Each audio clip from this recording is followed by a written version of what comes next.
Good afternoon, everyone. All right.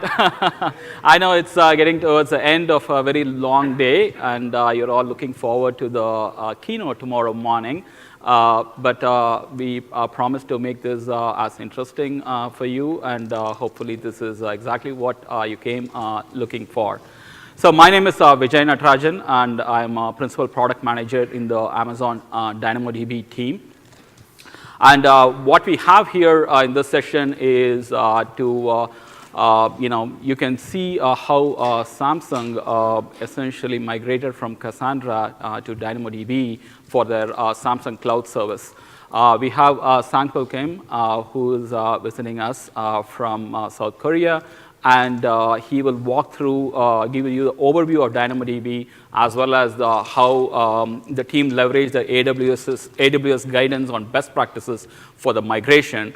And we will have Songyu from Samsung actually walking through the experience of the migration. Before I hand it over to Sankpal, how many of you are familiar with what DynamoDB is? Show of hands. Okay, most of you. How many of you have one or more applications in production with DynamoDB? About 1/4, I would say. Okay, so this would be, I guess, a great one for you. So with that, I will hand it over to Sankpal Kim. We do have time at the end for you to have questions. Take it away. Yep. Hello, everyone, once again. My name is Sankpal Kim. I'm a solutions architect from AWS Korea. I mainly work with many large enterprise customers in Korea. And today, I'd like to talk about how those customers migrate their very large scale, I'd say galaxy scale workload into DynamoDB. DynamoDB is a fast and flexible NoSQL database service for any scale of data. It's highly scalable, accommodating hundreds of terabytes of data in storage capacity, also providing multiple millions of requests per second throughput in performance. And it also provides very consistent low latency performance with single-digit millisecond latency for any scale of data, especially using DAX, DynamoDB Accelerator, which is an in-memory cache cluster for DynamoDB. It also provides even lower latency performance with sub-millisecond latency performance. And also it is fully managed. There's no need to provision infrastructure to run the NoSQL database on cloud. And also there's no need to manage servers at all. And also DynamoDB is highly reliable and secure. The data in DynamoDB is stored in multiple availability zones, and the data is stored in secure, especially using some features like fine-grained access control and VPC endpoint, which is a feature for network security for DynamoDB. So many AWS customers run their mobile, social, IoT, and big data application on top of DynamoDB. And also, many other customers migrate their existing NoSQL workload into DynamoDB as well. So in migrating to DynamoDB, there are some best practices. The details are very well described in AWS white paper. However, the approach is in phases, basically. From the planning phase, data analysis and data modeling, and testing, and finally migration. And depending on the result of each phases, those phases can be repeated. In planning phase, you can set up some goals for migration, identifying the tables to migrate, and also documenting some challenges per tables and defining some rollback strategies can be done in this planning phase. And also in data, the next phase is data analysis for existing tables. Depending on the application's data access pattern, if it is write-intensive or read-intensive, and depending on how to query the data, you can set up some strategies for DynamoDB table design, and also analyzing some data key attributes such as the items distribution in the table, and also the number of unique key values per primary key for your data. You can choose appropriate partition keys and the sort keys for your data in data modeling. And in data modeling pages, which means a kind of a schema design for DynamoDB, choosing the right primary key is especially important for the main DynamoDB table design. In DynamoDB, the partition keys are used to distribute items across the partitions. And depending on the data model, you can choose a simple primary key design with partition key only, or you can choose some composite primary key design with partition key and sort key combined. And also, depending on the individual items workload pattern, you can apply some techniques randomizing your data application's data access pattern. For example, in DynamoDB, you can add some calculated randomized number into the partition key of the DynamoDB to spread your items across partitions and spread the application's workload across partitions as well. And also understanding the data access pattern, which means how to query the data. You can create the DynamoDB indexes for your table, such as local secondary index and global secondary index based on your application's access pattern. And also in testing page, you can test the entire data migration process end to end. And in this page, you can go back to the previous page based on the test result and iterating the test again and again. And also, finally, in actual data migration pages, the fully documenting the entire migration process and the automating the entire data migration process is important, because many NoSQL workloads has a very large scale of data sets. Automating the entire data migration phases is especially important. And also, if the migration fails, you should have some mitigation plan for rollback after some root cause analysis. So migrating such a large scale of data to DynamoDB in real is not much different from the theoretical best practice. In this case, the customer migrate their Galaxy scale workload in this timeline. 7 months in evaluation and planning, and 1 month in testing, and another 1 month in modeling, and 4 months in migration, actual data migration, and they have operated DynamoDB for more than 2 years. So the customer is Samsung Electronics, and I'd like to introduce Sung-Gyu Kim, who is a developer for the Samsung Cloud. Yep. My name is Sung-Gyu, server developer in Samsung Electronics. And I will talk about our database migration case of DynamoDB. We have migrated the Samsung Cloud's database from late 2014 to early 2016. Briefly, let me introduce the Samsung Cloud. This is a service in which you can back up and restore your data on mobile application. And you can also synchronize your in multi-devices. Now, over 300 million users are using this service, and we have about 800 terabyte data is stored to DynamoDB.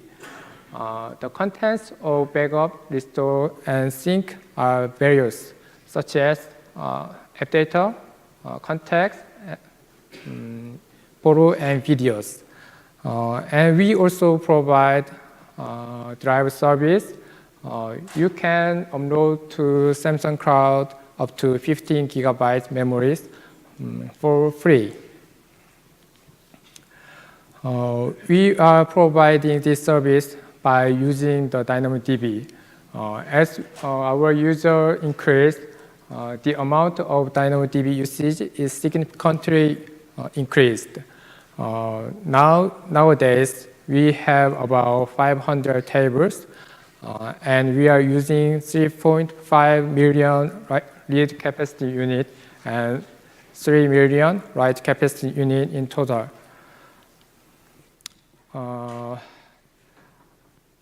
Now, I will tell how we got to use the DynamoDB and why we need the migration.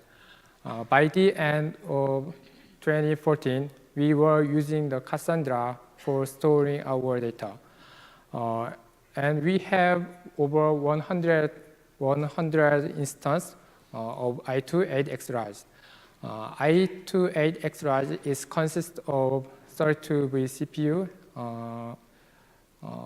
224 gigabyte memories, and 8 times 800 gigabyte SSDs.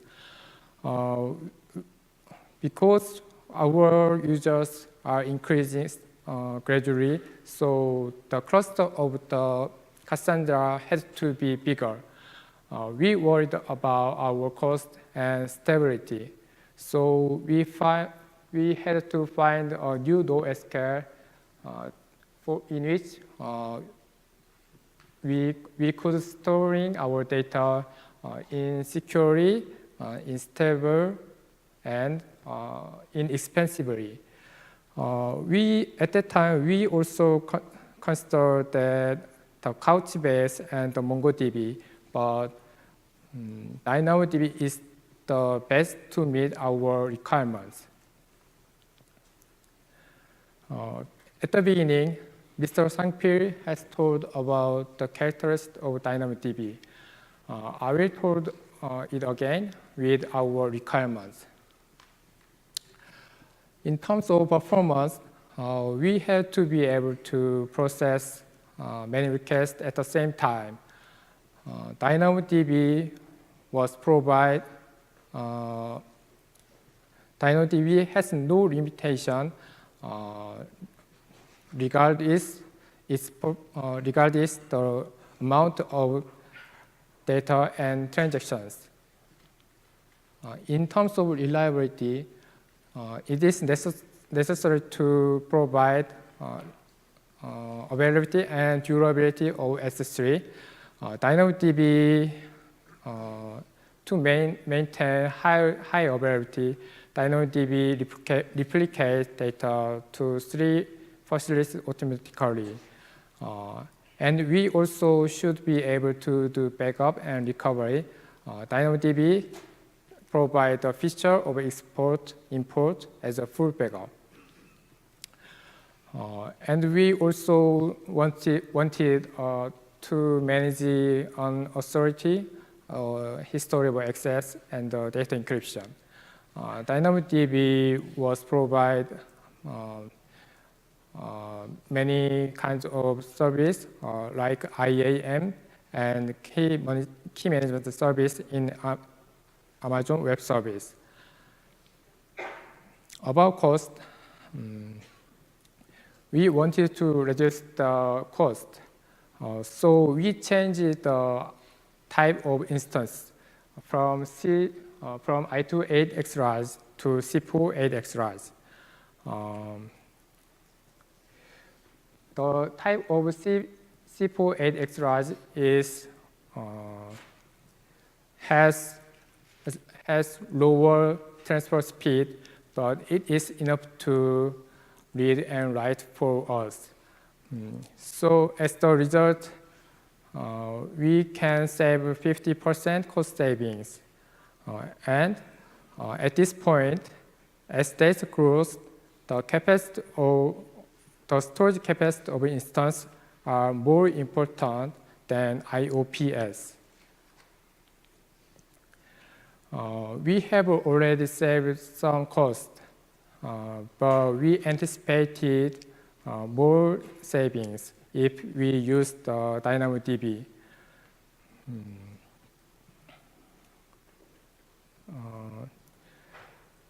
For comparison between Cassandra and DynamoDB, we calculated the unique capacity considering the storage size and network bandwidth.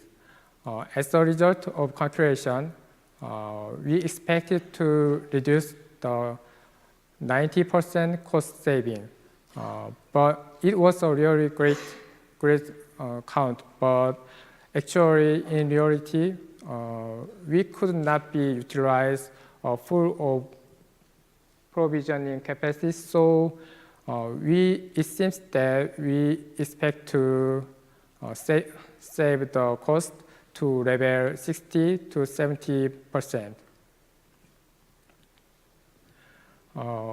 Although the DynamoDB seems to meet our requirements, we have to test it by ourselves for confirming. We tested DynamoDB by using the tool called YCSB, and we performed several workload patterns from A to F, not only read and write at the same time. The result was unexpected. When we increased throughput from 40K to 80K, but TPS didn't go up.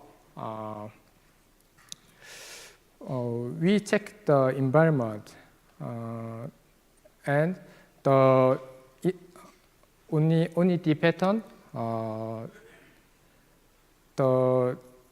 it went up only in D pattern. When we check the environment, the distribution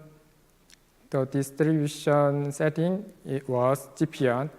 The GPN distribution means the request more popular items. Due to this setting, the request could not be passed across various partitions.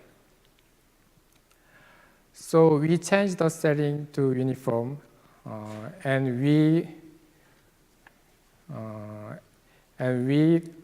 found that the TPS grew up proportionately when we changed the throughput. For your information, the best practice for using DynamoDB is well shared to internet. So I recommend you refer to this best practice before you designed. And next, I will tell about our design phase. For example, this is a diagram of our record type sync server. The DynamoDB replaced the Cassandra cluster and Memcached for user log. Except for them, the other parts could be used without changing.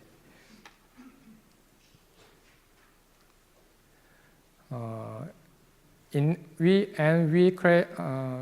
designed the tables.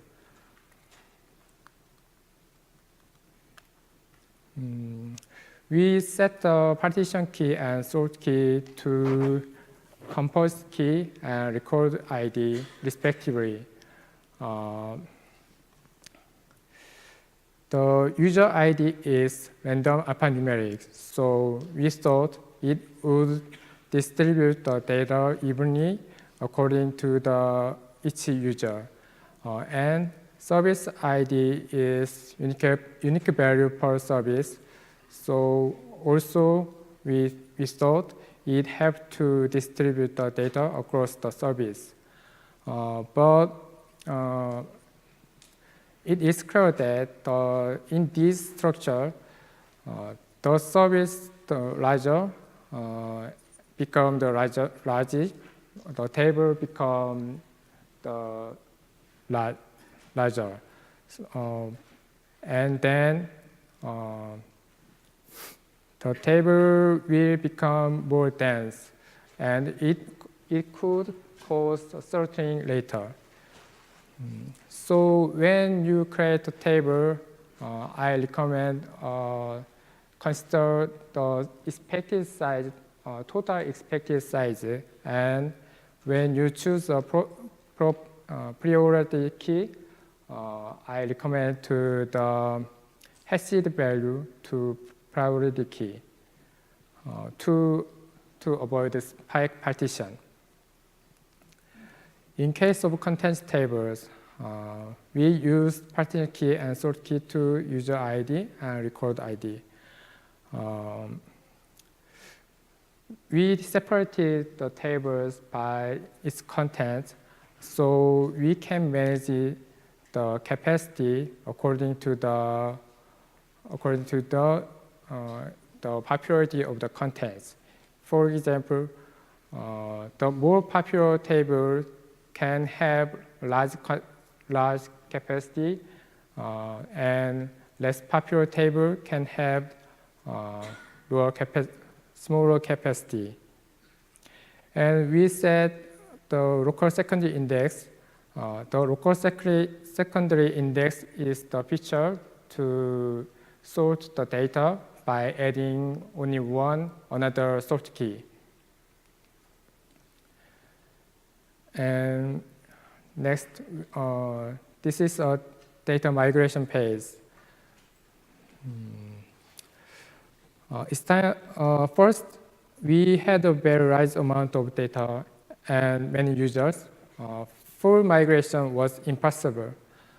Full migration means moving all users to new system at once. If we had migrated at once, we have stopped our service for a long time. So we used the per user migration with the storage PassDB. Before we are migration, we saved our user list to the PassDB, and while we were migrating, we updated status of user whether migrated or not.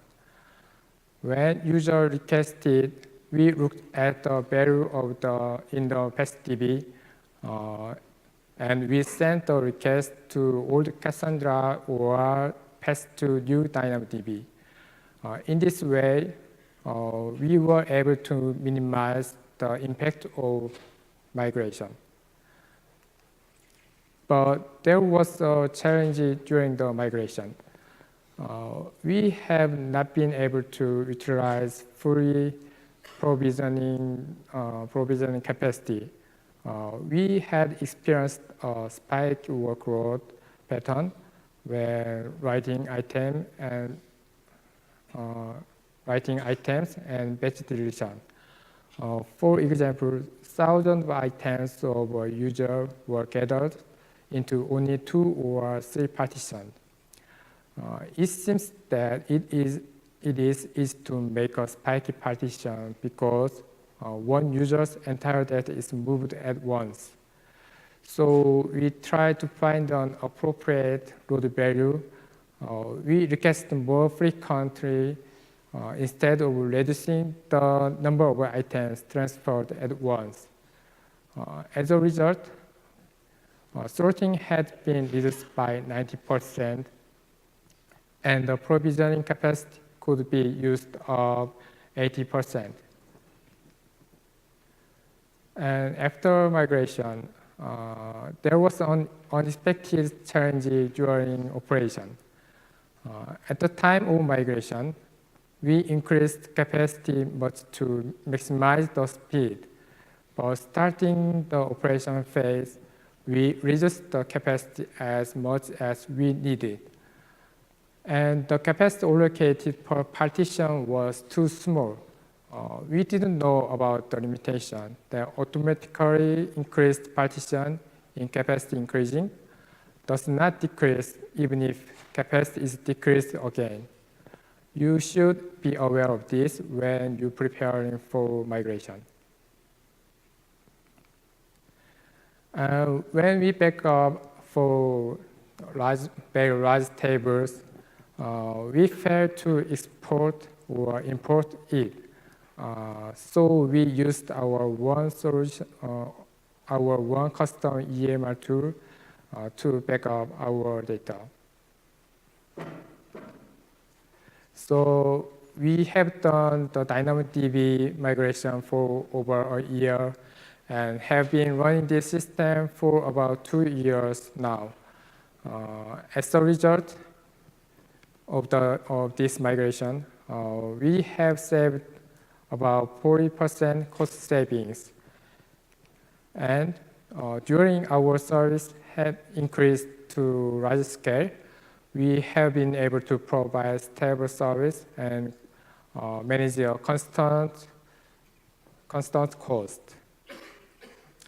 Especially the adoption of DynamoDB auto-scaling is very efficient to manage it automatically.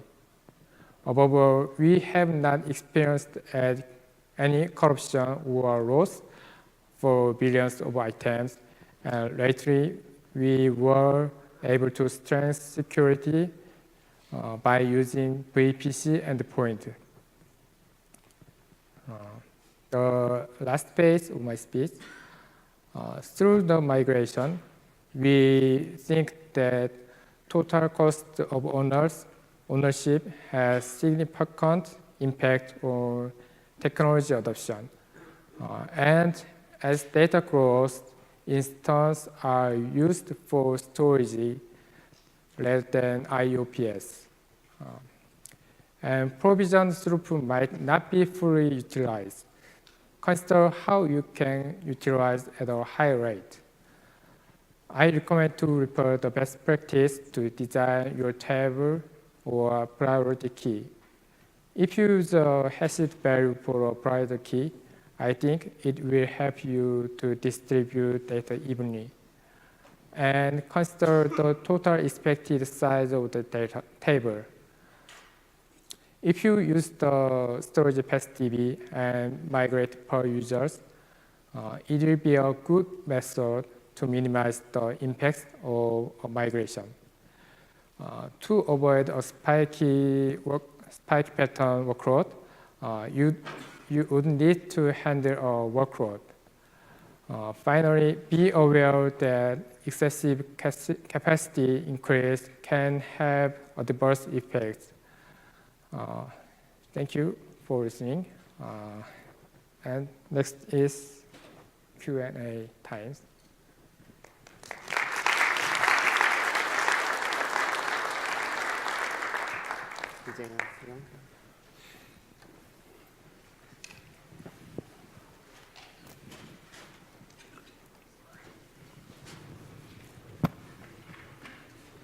Can you shed a bit more light into how you're running backups? I think you mentioned using EMR and Hive.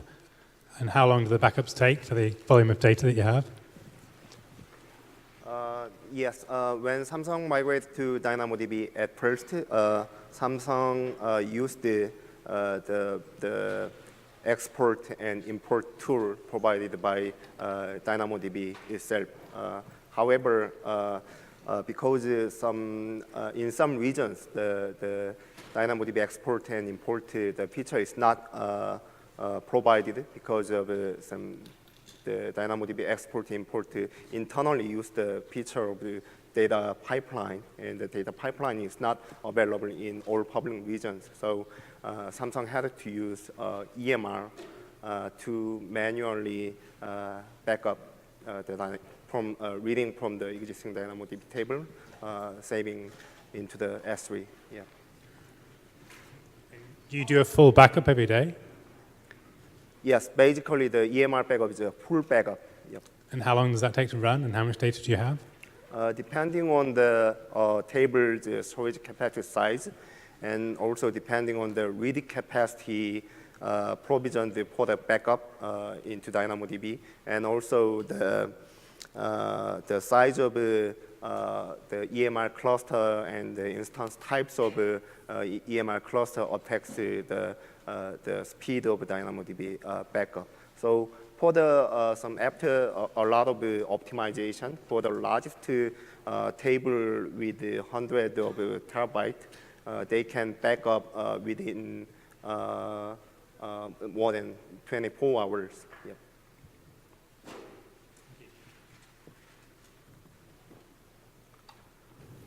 Yes, go ahead.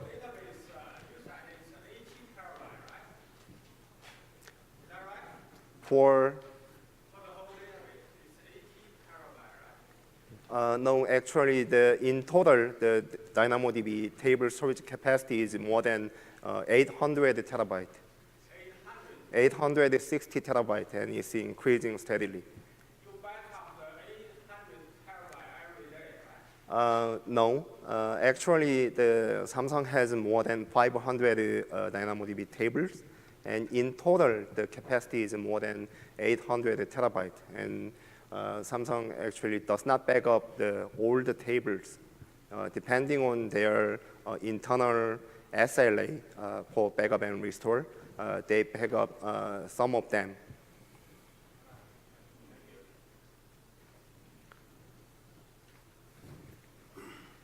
Joe, go ahead. Yeah. Were all the objects that are used that are taken off the phones and backed up through your cloud service, are all of those put on DynamoDB, or did you have some put on S3 that are actually taken from S3 directly when back in phones or restored? Yeah. The right side of the diagram is for current Samsung Cloud architecture. And basically, the backup object from the mobile phones are basically stored in S3. And the metadata is stored in DynamoDB, as well as some small objects and items. So what kinds of things would go in DynamoDB versus S3? Depending on the item size of the object. So it wasn't the type, it was the size that determined where it went. The strategy is basically determined by the size of object. Yeah.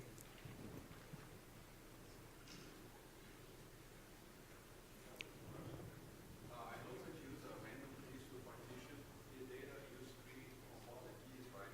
Three keys for the composite. One user ID was the random alphanumeric, the other was the service ID, the unique ID. Because we have so many users, why did you choose to partition users per region? Would that be easier, or I guess why the random key to partition the data? Yeah. So why did you choose a random key as your partition key as opposed to using a combination of region and user ID specific to a region? So in initial stage, in designing the schema for DynamoDB, at first in Samsung Cloud, the workload was a little bit spiky, which means the workloads are concentrated into a small number of partitions. So they could not utilize the 100% of the provisioned throughput, and they suffered from some low utilization and throttling and increasing the latency. So enhancing the schema design, they added the random number into the partition key to spread the workload across partitions more evenly, increasing the utilization. Yes. Follow up on that. Is the data partitioned across regions, or is it all partitioned within one region and then duplicated across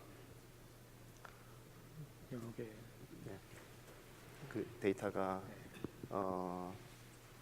특정한 리전에 속하게 되는지 다른 리전들에 파티션돼서 되게 되는지. We use several regions, but it depending on the user's region. So, for example, US users' data is stored at US region, and Korea user is stored their data to Korea region. So if a US user went to Korea, it would you use something on the front end to figure out their DNS and send them to the US. Is that how you work that? No, we have the user database. So he applied to Korea, but his data is stored to US region. So you tie it to the user record itself and say this is where you routed. Yeah, yes, right. Samsung is managing the home region information per user, and based on the information, they store the data into a specific region. They are using RDS, DynamoDB, and S3 for storing their data, and all those services are regional. Once they don't replicate data, if the data is not replicated into other regions. But the user data would be, right? So you can figure out where they go. Yep, based on the home region data. Yep.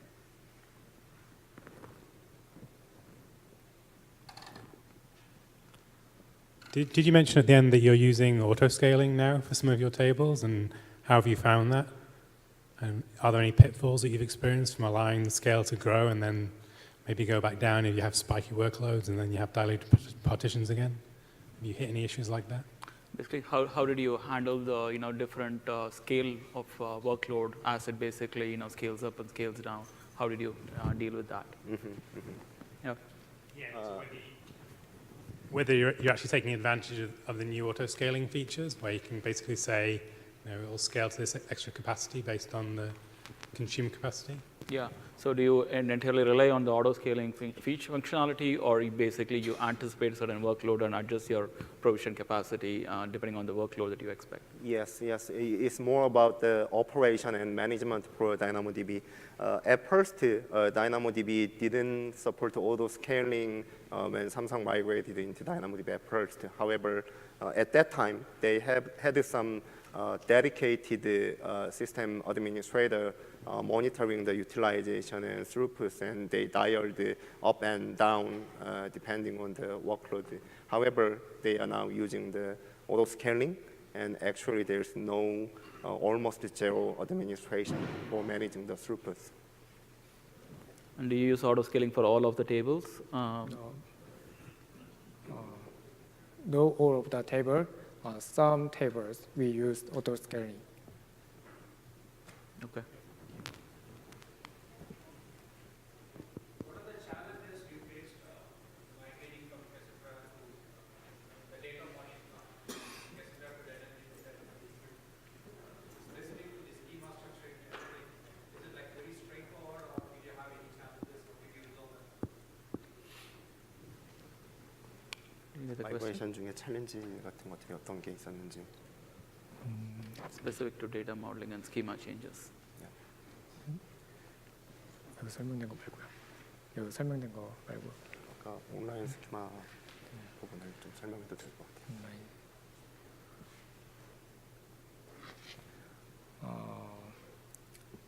같아요. Our service have many users, so we didn't full migration at once. So we have to use per user migration. and we use the storage pass DB to pass the database. If non-migrated user pass the request to old Cassandra, and when he migrated, we update the status of his status, and then we pass his request to new DynamoDB. So in changing their schema, they apply the same architecture for schema change. For example, in this slide, they stored the data in Cassandra and DynamoDB at the same time. And only for the DynamoDB changing the schema, the source database and target database can be, both can be DynamoDB. So reading from the DynamoDB table with the old schema, and they migrate their data into a new DynamoDB table with a new schema. So they can keep the service online and also minimizing the risk caused by the schema change.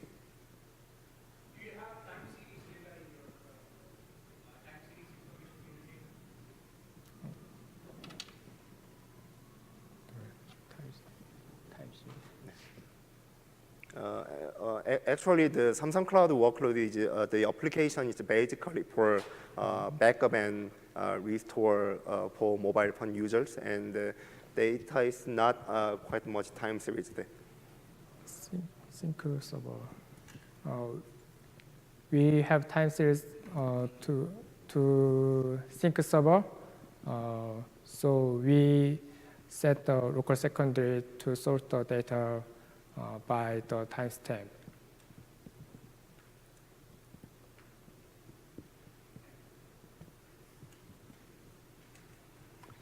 Okay, any other questions?